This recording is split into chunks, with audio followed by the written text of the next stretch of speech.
When ebooks finally started taking off in the mid 2000s into the 2010s, it was taken for granted by many people that, just as with music and movies, an all digital format would render the supposedly clunky and cumbersome world of physical media as obsolete as the hand crank people used to have to start their cars with. But that didn't really happen. While most people streamed their music, a significant number of music fans had such a level of dedication to the tactile experience of old school analog media that vinyl records made a roaring comeback. Movie streaming services are everywhere, but there's still a healthy market of movie collectors for Blu-rays and 4K, like me. And despite the wild popularity of Kindles and other e-readers, hardcover and paperback books still outsell ebooks by a substantial margin, with 63% of physical book sales in the US going to readers under the age of 44. Ebooks do have enormous value in terms of affordability and accessibility. They're cheap, easy to handle for people with disabilities. You can load hundreds of them onto your device of choice, and if you have a very small living space, as many people do, they don't present a storage problem. But most readers enjoy both. And the reason print books are not being rendered completely extinct in our extremely online age is that where books are concerned, reading for pleasure just isn't seen as a simple act of using your eyes to transfer data into your brain. A book is a holistic experience. The physical artifact itself has weight and substance and beauty. Books, as the saying goes, do furnish a room. And having them in a home conveys that this is a space lived in by someone who loves language and ideas and stories and expanding their intellectual and artistic horizons. Wasn't it John Waters who said, if you go home with somebody and that person doesn't have any books in their home, don't fuck them. So, print books are here to stay. And yet, if the ebook revolution did succeed in overtaking at least one glorious physical format, it would be the once ubiquitous mass-market paperback. And that just breaks my cold black little heart, because there is probably no more wondrous nor important publishing format than the mass market ever to exist. They're small and fun, and they smell fantastic, and they're easy to collect and to read.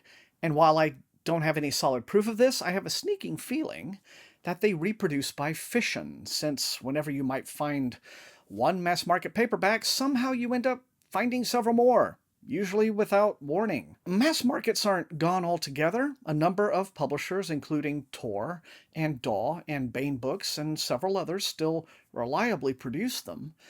But the days when they truly were the bedrock, not just of SFF publishing, but publishing at large, are well and truly gone. So yes, I will admit to indulging in more than a little nostalgia here today, because I grew up living that mass market life. But all the same, let me offer up 5 reasons why the mass market paperback was and always will be the greatest format.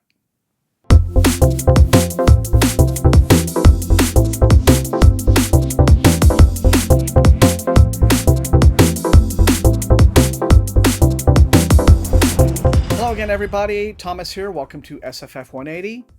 Thank you so much for joining me. While you could say that mass-market paperbacks had their origins in the dime novels of the 1800s, the format that we know today got its start in England during the Depression, when a little publisher named Penguin got the idea that, just like pulp magazines, books with paper covers could be cheaply mass-produced and turn a profit just through sheer volume. The earliest Penguin paperbacks sold for a sixpence in 1935, which is still crazy cheap in today's money. It's roughly like £2.19 or $3.05 US. Their break-even point, according to one source I found, was about 17,000 copies. But Penguin ended up shifting 1 million books in their first 6 months, and a publishing empire was born. The reason mass-market paperbacks came to be called that was because that is how they were sold. You no longer had to go to libraries or bookstores to pick up something to read. Penguin distributed their books pretty much anywhere you could stick a spinner rack. and that practice continued around the world for decades. When I was a kid, you could find mass markets and spinners in your corner drugstore, your supermarket, in department stores, hotel gift shops, at the 7-Eleven, at the bus terminal, at the airport. You know, the kind of quick-read, best-selling pot boiler that you buy in the terminal at JFK in New York, and by the time you've landed at LAX, you've finished the book. Mass market distribution happened because in the US alone, there were once over 400 distributors getting these books out into the world, putting books into well over 100,000 retail outlets. Today, single digits. One of the sad realities of the loss of the mass market is that publishers have become more risk-averse, and while new writers break into traditional publishing all the time, it's become a common mantra that you shouldn't expect to earn a living with your novels, unless you get that winning lottery ticket that propels you onto the bestseller lists. With retail book orders now being handled by software algorithms, many writers have found their careers swallowed up by what they call the publishing death spiral, where one even slightly underperforming title results in lower orders for your next title, and so on, until a writer literally has to change their pen name and start again if they want to stay in the game. Today, the average trad-published book might sell about 3,000 to 5,000 copies in its lifetime. But what if I told you it was not uncommon for a lot of mass-market paperbacks to shift 20,000, 50,000, even over 100,000 copies? Certainly the publishing industry has always had its share of problems, of books taking huge losses due to high returns, and so on. But a New York Times article from 1982 that I found declared that in the early 1970s, single-title paperback sales of 8 million copies or more were not uncommon. I have it on good authority that in the world of science fiction, the very first book to shift 1 million copies was Starman's Son, a 1952 novel by Andre Norton. The sheer volume of product going out to so many retail venues allowed for the creation of the mid-list. These were the books that neither became vast worldwide bestsellers, but neither did they flop. They met expectations, catered to any number of niche audiences, and they made it easy for imprints to launch new writers, especially in genre fiction. Romance novels basically took over the world this way, with romance alone comprising over 50% of paperback publishing in the 1980s. A productive mid-list career could earn a writer a good living. Though I have spoken to many writers who started out this way who revealed that publishers were not always honest about reporting accurate sales figures so they could stiff you on royalties. But in their heyday, the mass market meant, yeah, you could pay your bills pretty reliably writing your little genre books.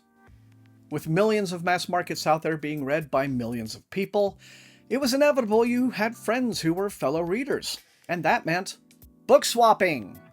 Mass market paperbacks made it so easy to pass books back and forth between your friends that you could reliably argue entire fandoms got their start this way. If your mom, or your grandmother, read Harlequin romances or silhouette romances back in the day, odds are good that every single copy of every book that she read had also been read by her best friend, her neighbor's hairdresser, the hairdresser's sisters, and their mom's mom. Yeah, sure, it's true that ebook sharing exists. Kindle readers can loan their books to people on their friends lists. But the loans only last a couple of weeks, and not every Kindle title is loanable. Trust me, it's just not the same as shoving a double fistful of mass market books at your bestie and getting a double fistful back. Oh, wait. Yeah, that sounded weirder than I meant it to. Sorry. There is nothing, and I do mean nothing, as awesome as the cover art of a vintage SFF mass market paperback, or honestly, the cover art of pretty much any vintage mass market paperback. And while there were a lot of good and reasonably classy covers, let's be honest, the cheesier and campier a mass market cover was, the awesomer it was. You either got amazing pulp art or amazing pulp cheese, but it was all amazingly pulp. Mass market publishing not only launched countless writing careers, it provided work for a generation of artists, some of whom became giants. The art at its best was so effective at selling a book. I mean, you were never more likely to make an impulse cover buy than in the heyday of the mass market, that the most popular artists could command higher pay for a cover than the author of the book whose cover the art was going on. Mass market fantasy novels became identified with the lush cover paintings of such artists as Michael Whalen, Frank Frazetta, Boris Vallejo, Rowena Morrill, Darrell Sweet, Greg and Tim Hildebrandt, and more, while science fiction mass markets were decked out by guys like Vincent DeFate, Frank Kelly Frias, John Berkey, John Harris, Wayne Barlow, Richard Powers, Paul Lair, and so many more. Other genres, such as Gothic romance, created its own genre of cover art. This one is affectionately known as Women with Great Hair Fleeing Spooky Castles, every single example of which is a glory to behold. Today, modern book covers can still be very beautiful, but so many of them are so bland compared to what came before, favoring often childishly simplistic graphic design over actual art, with titles and bylines in a huge font. I'm told the reason for this is that a lot of modern covers aren't meant to stand out on a crowded bookshelf to catch the eye of a potential reader. No, they're meant to be legible when viewed as tiny icons on your e-reader. Okay, maybe I'm old, but if that isn't a depressing trend, I don't know what is. So there you have it. 5 reasons why I will always have a deep and abiding love for mass market paperbacks, no matter how quickly they may be fading from the memory of the book-loving masses, becoming quaint artifacts of a time that has passed. Are you a lover of mass markets? Do you have any favorites that you remember from back in the day, if at all? Let me know in the comments. But otherwise, I want to thank you for watching. If you enjoyed watching, please hit that like button, share the video far and wide with all of your SFF reading friends, and above all, please subscribe if you have not yet done so. That is how the channel grows.